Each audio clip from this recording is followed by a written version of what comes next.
The M35 Radom pistol was manufactured under Nazi occupation.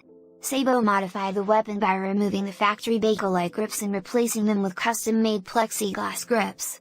During the war, plexiglass was often scavenged from aircraft canopies to fashion pistol grips and knife handles. The VIS WZ-35 was produced by F.B. Radom from 1936 to 1939, and then after the German invasion of Poland, was produced again under German control from 1939 to the end of the war in 1945, whenever Russia took over control of Poland and virtually destroyed the factory. This is the handgun of a Polish Army officer. Not as clumsy or random as a Walther P-38, this is an elegant weapon of a more civilized age. The Polish military was interested in updating their handguns to a more modern sidearm and had looked at various different ones along the way.